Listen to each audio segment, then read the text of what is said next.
Dahil linggo nga ngayon, syempre kailangan naman natin mag-prepare para pumunta ng simbahan. Katatapos ko nga lang dito mag-breakfast, kaya naisipan kong magplansya muna bago ako maligo. Para kapag tapos ko maligo or namin maligo, diretso na lang bihis, wala na akong ibang gagawin. Actually, ang video ito ay kaninang umaga. Naisipan ko siyang i-voice over ngayon para kahit papano, mayroon tayong upload na another long video.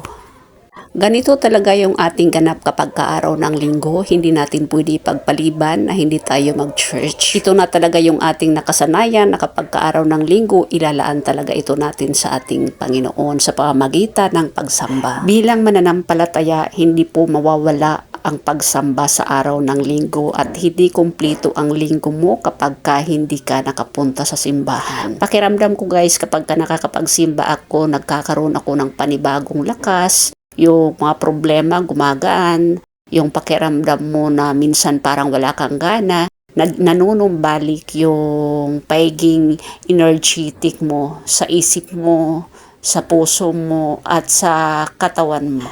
Kaya ugaliin talaga natin guys na kapag araw ng linggo makapunta tayo ng simbahan para naman bless tayo ng Lord, lagi tayong proteksyonan sa lahat ng ating gagawin at lagi tayong i-guide sa araw-araw na ginagawa natin.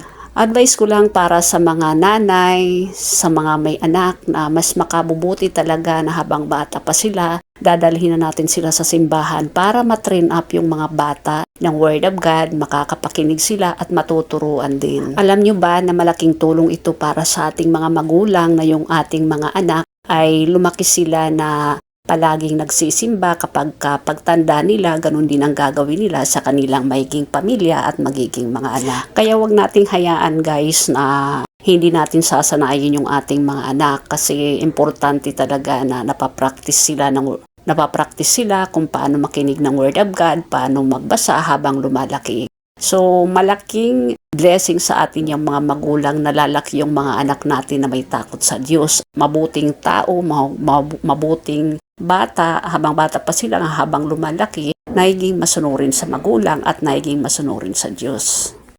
Kaya wag niyong hayaan na ang araw ng linggo, instead na pumunta tayo sa church, pupunta tayo sa mga pasyalan, para mag-enjoy, tapos hindi na tayo nakakapagsimba. Sayang yung pagkakataon guys na napakalaking opportunity talaga ang araw ng linggo para makapagsamba. Alam nyo ba guys na ang buhay natin ay hiram natin sa Diyos. So hindi kawalan na araw ng linggo, may bigay natin ito sa Kanya para magbigay papuri at magpasalamat sa lahat ng mga biyaya, blessing, kalakasan na patuloy na ipinagkakaloob sa atin.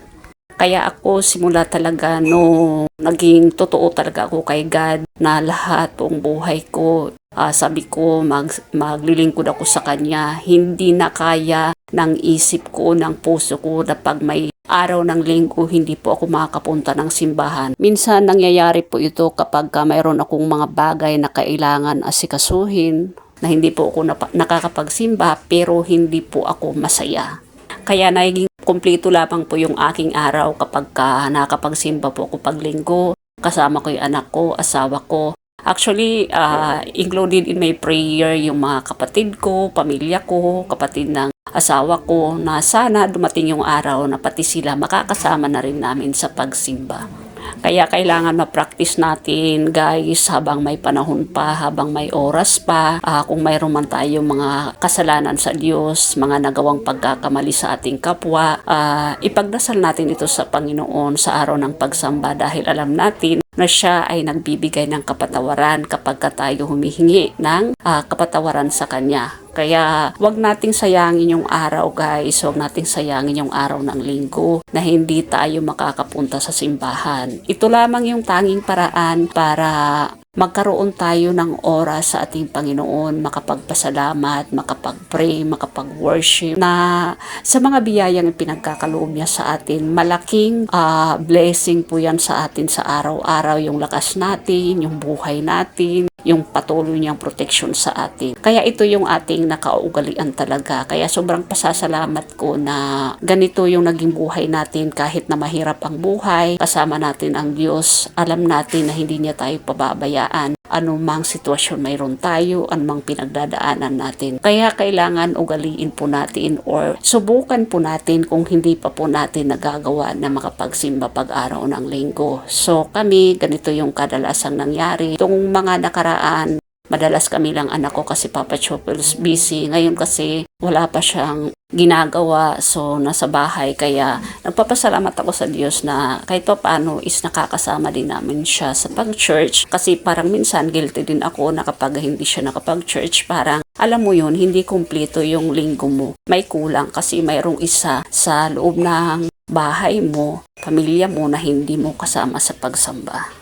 Kaya sobrang pasasalamat ko sa Panginoon na hanggang ngayon nagbibigay siya ng lakas, nagbibigay siya ng pagkakataon na makapagsimba, magawa yung mga bagay na, alam mo yun, magawa natin yung mga bagay na nakakalugod sa harapan ng Diyos. So malaki blessing sa atin yan na may binibigay pang oras para sa atin na gawin yung mga bagay na dapat nating gawin at itama yung mga bagay na dapat nating itama kasi alam natin bilang tao puno tayo ng kasalanan. So wag nating i-focus yung oras, araw, sa lahat ng panahon na para sa sarili na lamang natin. Ibigay natin yung araw ng linggo para sa ating Panginoon para naman ay maging kompleto yung ating buhay. Kasi yung buhay natin guys, hindi po yan permanente. Anumang oras pwedeng bawiin ng Diyos sa atin yan.